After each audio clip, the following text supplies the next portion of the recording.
네, 안녕하세요. 1인기 아카데미의 장영광입니다. 지금 사회 초년생 분이 오셔서 답변을 좀 드리려고 그러는데 궁금한 거 있으면 말씀해 주세요. 네. 지금 여쭤보려고 했던 게 전세금을 못 빼주는 집주인들이 있었는데 네. 그 경우는 어떻게 집주인이 어떤 상황이길래 네. 세입자들한테 이제 전세금을 못 주는 건가 궁금한 게 좀 많아서요. 일단 이것부터 시작하겠습니다. 이해가 안 되죠. 특히 네. 내가 전세금 줬는데 네. 대체 내 전세금 갖고 뭐 했는지. 네, 맞습니다.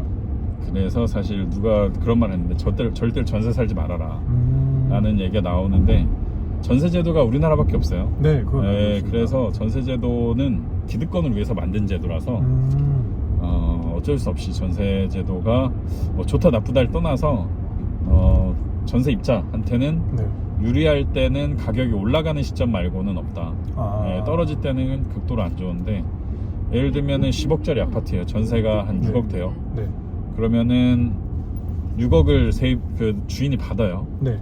거의 99%는 이걸 가지고 다른 투자를 합니다.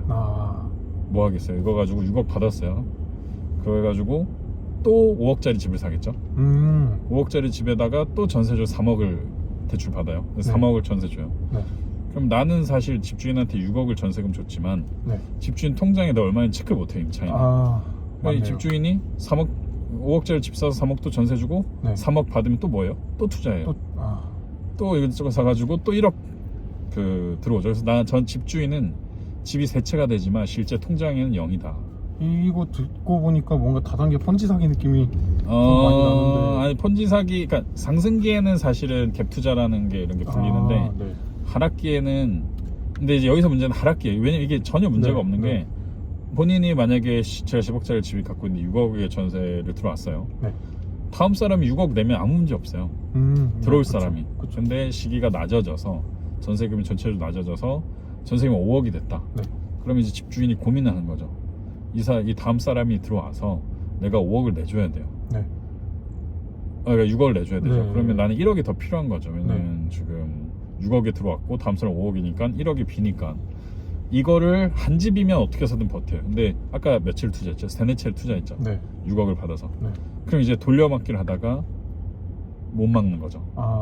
그럼 이제 연쇄적으로 부도가.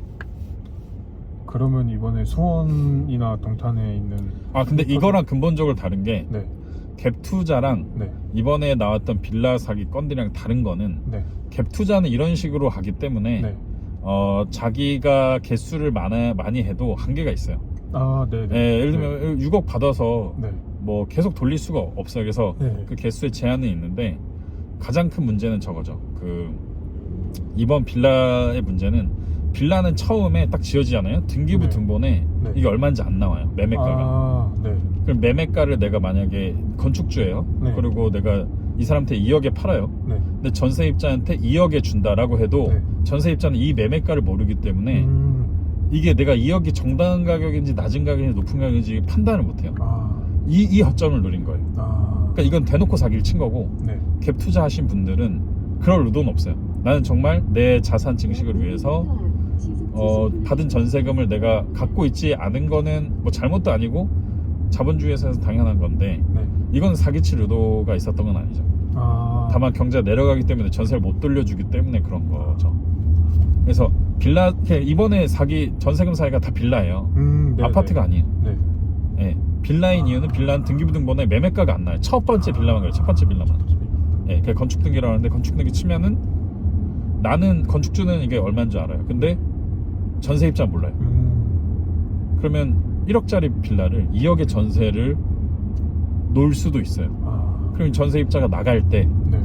저 뭐야 이거 1억이었네 하고 저 2억 돌려주세요 했는데 이미 이 사람은 10개를 그렇게 돌려버린 거죠. 그래서 나 못 돌려준다. 배째라. 이렇게 나오게 된 거죠. 아파트가 만약에 그런 상황이었다 라고 할 수가 없는 거죠. 매매가를 아니까 등기부 떼보고 네이버에 나오고 이게 그래서 빌라의 문제라는 거죠. 근데 빌라는 없어질 수가 없어요. 네. 왜 빌라가 없어질 수가 없을까요? 아파트보단 싸니까? 예, 맞아요. 그리고 아파트에 못 살면은 그냥 기본적으로 고급 빌라 아니면은 그 빌라로 간다고 생각해요. 예를 들면 당산. 네. 당산의 아파트가 10억입니다. 네. 그리고 오피스텔이 한 3억에서 4억 정도 해요. 네. 빌라는 1억 5천이에요. 너. 근데 내가 당사는 어쩔 수 없이 살아야 돼요. 여러 가지 이유로. 네. 아파트를 못 살죠. 그쵸. 오피스텔도 못 살 수도 있죠. 네. 어쩔 수 없이 빌라 가야 돼요. 아. 그러니까 빌라라는 것 자체가 네. 없어질 수가 없는 구조예요. 지금 한국에서는. 그래서 신축 빌라를 살지 말아라 라고 하는 게 매매가를 몰라서 그런 거지 신축 빌라 자체가 나쁜 건 아니에요. 근데 제가 듣기로는 이제 빌라 같은 경우에는 아파트는 이제 가격이 올라갈 수는 있다고는 하지만 빌라를 이렇게 내가 돈 주고 사면 네. 이제 빌라는 이제 떨어질 일밖에 없다고는 들었거든요. 아, 맞나요? 요것도 이렇게 생각하시는구나. 근데 굉장히 놀라운데 아니 저는 근데 왜 네. 당연한 질문 생각하냐면 제가 부동산 공부 처음 시작해서 29살 때인데 그때 처음 그 선생님한테 질문했던 게 그거예요. 아니 부동산 가격이 왜 올라요? 이걸 물어봤어요. 근데 나중에 생각해보고 나니까 진짜 이거 궁금할 수 있겠구나. 부동산은 왜 오르는 것 같아요, 가격이? 최종적으로는. 물론 뭐 금리에 따라서 오르락 내리락 하지만 일단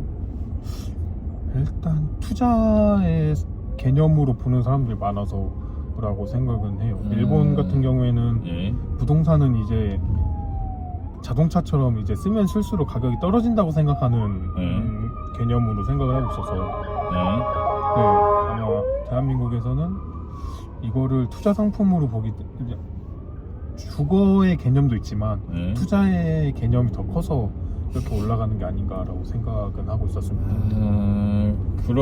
뭐 그것도 맞아요. 정말 네. 틀릴만 아닌데 기본적으로 본인을 생각하면 돼요. 지금 본인 지방 살다 서울 올라갔죠. 네. 지방 다시 내려갈 거예요? 아니 만약 기회가 서울에서 계속 있다면 서울에서 살 수 있는 기회가 계속 있으면 네. 지방으로 내려가진 않을 것 같아요. 그럼 지방에는 본인도 알겠지만 땅이 많죠. 네. 서울에는 땅이 없죠 기본적으로. 네. 근데 일자리는 어디가 많아요? 서울이요. 서울이 많죠. 네. 그럼 지방 사람들이 계속 지방을 포기하고 서울로 올라오겠죠. 네. 그러면 서울에 땅은 한정돼 있고 사람들은 계속 올라오고 가격이 그러면은 오를 수밖에 없죠 당연히. 그렇죠. 네, 그러니까 그게 끝이에요. 수요 공급의 원리로. 네, 그게 끝이에요 진짜로. 이제 그거를 이제 뭐 여러 가지 해석에 의해서 뭐 풀어내는데 네. 가장 쉬운 거는 이 서울하고 지방의 그 차이다. 그거 말고는 없다. 그렇게 보시면 됩니다. 네. 그렇게 보시면 되고 그다음에 아까 뭐 얘기하다 말죠. 네. 그 전세 사기나 전세 사기도 그렇고 네. 그럼 이제 집주인이 이제 나한테 전세금을 돌려줄 수 없는 여력인 상황에서 네. 내가 소송을 걸면 네. 이제 뭐 경매에 붙이고 해도 네. 그 전세금을 받을 수 있나요? 보통 커뮤니티나 이런 데 보면은 많이들 하는 게 전세금 안 주면 소송 걸면 되는 거 아니냐 네. 이런 식으로 말을 하는 사람들 많아서 물론 뭐 그 기간도 길고 복잡하겠지만 이것도 참 안타까운 얘기인데 아까 약간 갭 투자랑 전세 사기랑 완전 개념이 달라요. 갭 투자는 정말 순수한 마음으로 자산을 불리려고 하시는 분들이고 네. 아까 전세 사기는 마음 먹고 네. 건축주, 네. 중개사, 투자자 이 세 명이 모여야 돼요. 네. 그래서 기본적으로 이 사람들은 자산을 다 빼놔요 다른 데다가. 그래서 돈이 없어요 이상하게. 잡히는 거는 없군요. 재산이. 없어요. 하나도 없어요. 그러다 보니까는 그 아무리 그걸 그 소송을 해도 못 네. 받아요. 기본적으로 받을 수 있는데 네. 보세요. 내가 법인이에요. 네. 내 법인으로 계약을 하겠죠 다. 네. 개인으로는 절대 아니에요. 이 네. 사기치신 분들 기본적으로. 왜냐면은 개인으로 했을 때는 너무 타겟이 크고 개인으로 했을 때는 네. 가정적으로 다 이혼을 해놓거나 모든 자산을 다 빼놔요. 네. 뭐 와이프나 동생이나 여러 가지로. 네. 그리고 나서 운영을 합니다. 그래서 나한테 소송을 걸어요. 그럼 날 까보죠. 네. 근데 내가 가진 게 아무것도 없어요. 그 법률상으로는. 네. 내 와이프나 지인은 다 있어도. 네. 그러면은 어떻게 되겠어요? 못 받지 않나요? 나한테 못 받아요. 네. 못 받아요. 네, 그게 끝이에요. 보이스피싱. 또 똑같아요. 보이스피싱 네. 전 당해봤거든요. 네. 당해봤어요. 네. 3천만 원. 네. 그럼 경찰이 물어봐요. 너 혹시 소송할 거냐? 그래서 나 할 거다. 네. 근데 잡았어요. 네. 통장에 10만 원 있대요. 너 어떻게 할 거냐? 이 사람 감옥 보낼 거냐? 10만 원 받고 가비할 거냐? 그냥 감옥 가라 그랬어요. 네. 솔직하게 방법이 없습니다. 이게 참 웃긴 법이고 웃긴 방법인데 그래서 참 뭐 세입자 입장에서는 그럼 저기 임대인 재산을 다 까봐야 되지 않냐? 네, 그렇죠. 그러면은 임대인이 그럼 계약하지 마세요. 이렇게 얘기하면 끝나버리니까 얘기를 못 하는 거죠. 그래서 마음 먹고 전세 사기 하셨던 분들의 대부분은 뭐 악의적인 의도였다면은 네. 아마 재산을 다 빼놓으셨을 겁니다. 그래서 못 받을 가능성이 높다라는 거지. 예, 그쵸. 갭 투자는 그러면 받을 수 있나요? 갭 투자는 이제 내가 자산이 있는 상태에서 네. 갭을 투자하신 분들이 많아요. 아. 그러니까는 일부 그리고 갭 투자는 기본적으로 아파트가 많거든요. 네네. 아파트는 이거가 0이 아니고 들어올 사람이 없는 게 아니에요. 아. 가격을 내리면 다 들어와요. 네네. 그러니까 2억짜리면은 1,800에 올리면 들어오거든요. 그럼 내 나머지 2천만 보존해주면 되는 거잖아요. 네. 그거는 이분 자산이 있을 거란 말이죠. 그래서 그걸로 보존을 해주거나 이렇게 보통 많이 하죠. 아. 그래서 갭 투자와 전세 사기 근본적으로 좀 다르고, 전세 사기를 당했다라고 했을 때는 아쉽지만 빨리 거기에 너무 목매이면은 삶이 어차피 이게 답이 없는 경우가 많기 때문에 빨리 다른 방법을 찾는 것도 좋습니다. 빨리 다른 방법 찾는 것도. 네. 아니 근데 전세라는 게 사실 초년생들한테는 돈 모으기 딱 좋은 약간 그런 거거든요. 월세 대신. 제가 그래서 말씀드렸지만 전세라는 거를 나쁘진 않은데 네. 거기에 너무 취약점이 믿으면 많다. 안 된다. 그리고 중개사분들도 네. 저도 처음엔 중개사분들 많이 믿었는데 네. 중개사분들의 목적이 뭐예요? 일단 복비 내가 부자 되는 거예요? 아니에요. 네. 말씀하신 대로 내가 부자 되는 거예요. 내가. 네네. 네.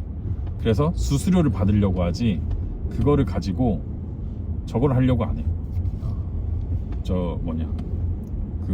이 사람이 부자 되게 만들어주는 게 이 사람의 목표가 아니에요. 아. 네. 뭔가